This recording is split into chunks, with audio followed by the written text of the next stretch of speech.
unity is realized at a certain level, at certain realms of reality. So that we have two realities that are strictly connected, the one with the other. We have a mind of God, which represents the normal physical laws, where the speed of light is that one, and where all the laws in that realm are perfectly okay, perfectly correct. But we have also another realm that is not the mind of God, but it is the consciousness. We could call it the consciousness of God, because it looks like a consciousness that is leading the mind of God. So it happens that the mind of God is not really a mind.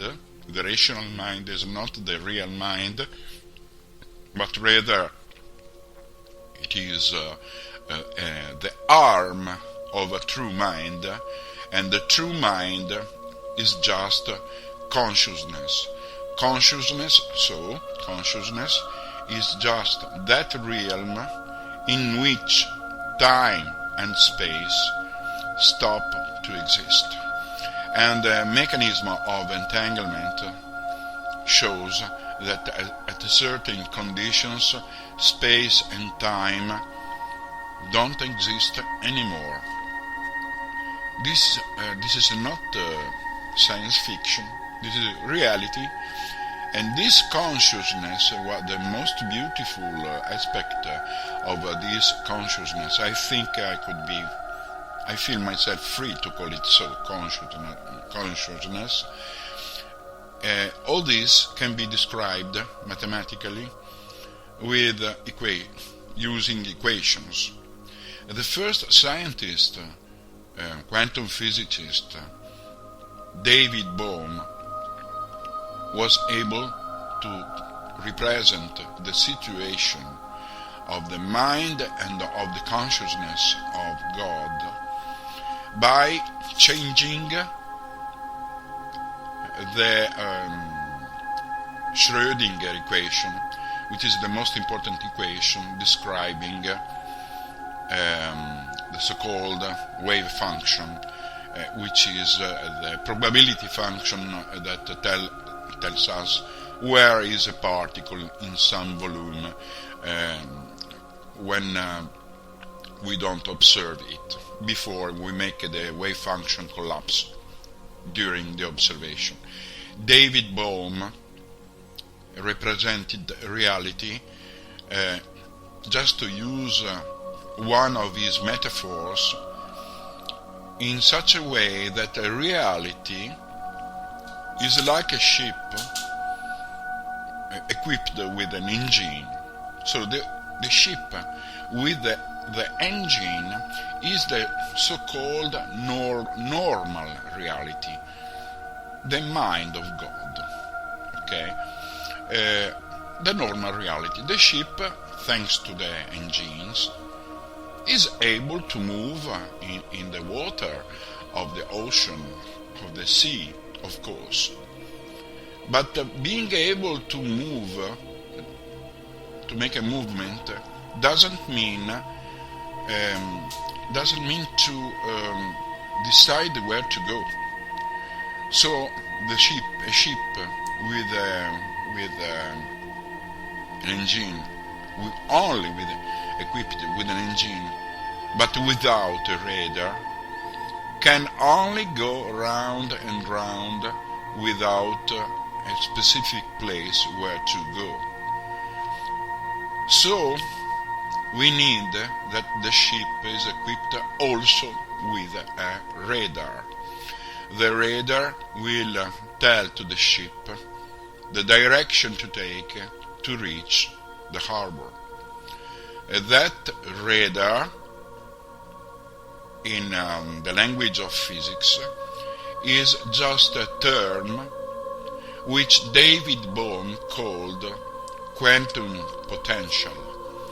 The quantum potential is just the radar of reality, but it can be intended also as the consciousness of God, or as the true mind of God that is using the arm of God, which in its turn is represented by the material reality in which we live.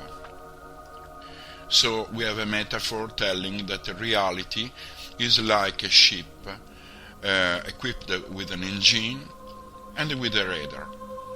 If you don't have both of them, you do not have any reality. So, in such a way,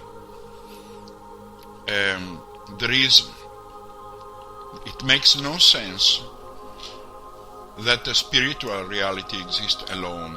A spiritual reality must exist only if there is a connection with the realm of matter.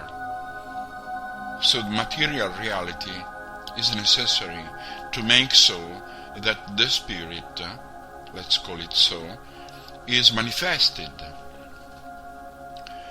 For instance, let's speak about the brain.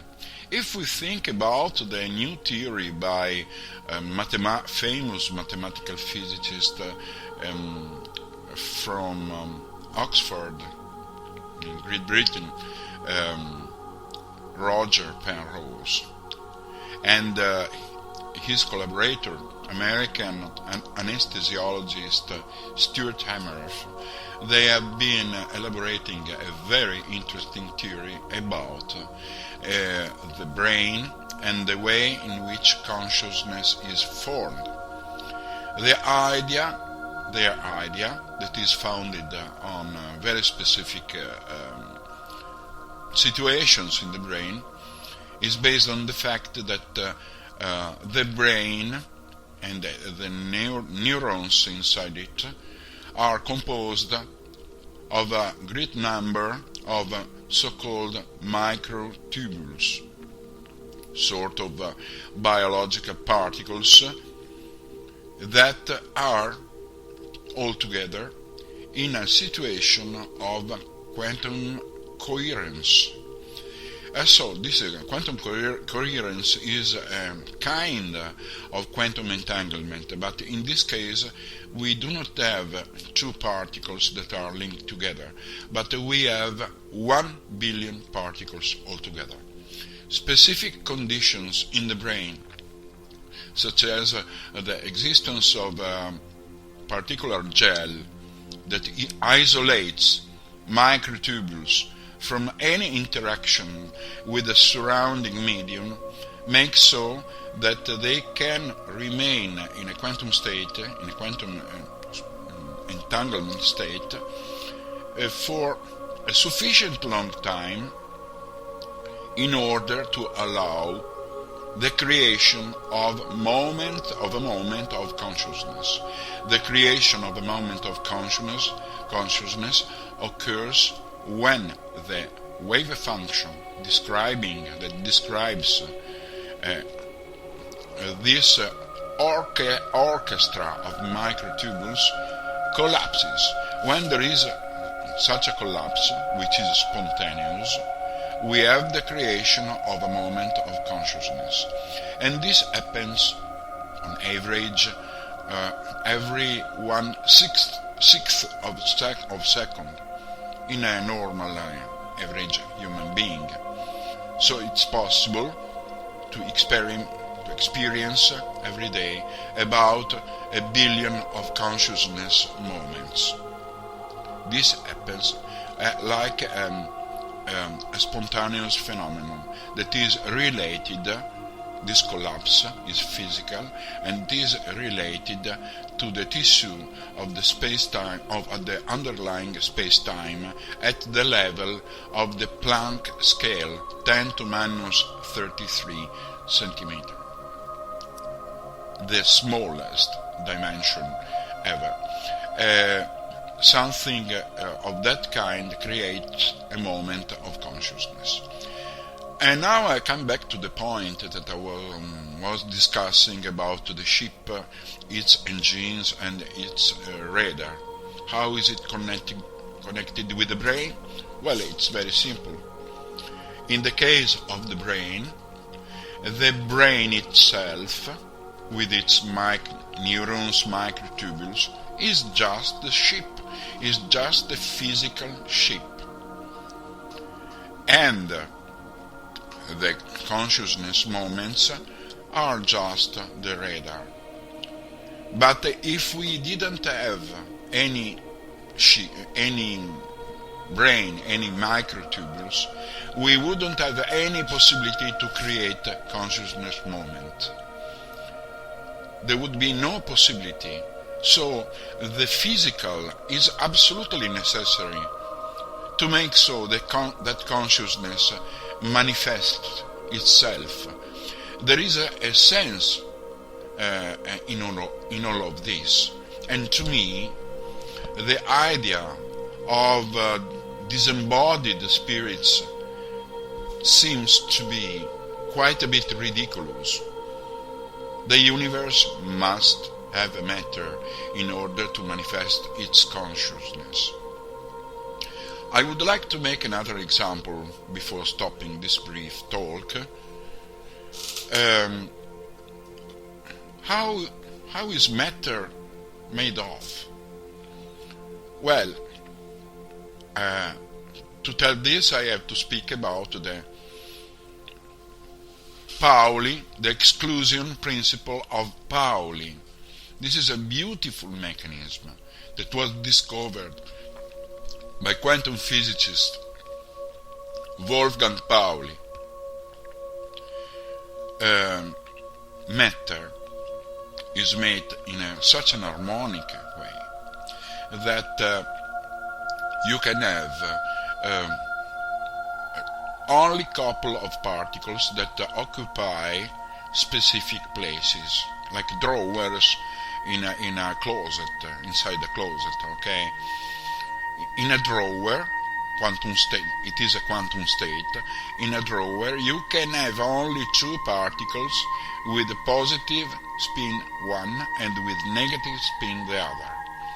When this state, this drawer is full, then you put all the remaining particles according to the atomic number of the chemical element, and you occupy new boxes, new drawer, and so on.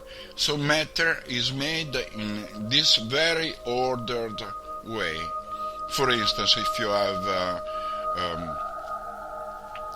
chemical elements that are about 50, that contain about 50 electrons, all those electrons will occupy all the available drawers inside the closet.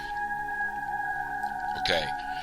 Well, and this is the matter, the solid matter that we have. But, well, it's not so solid.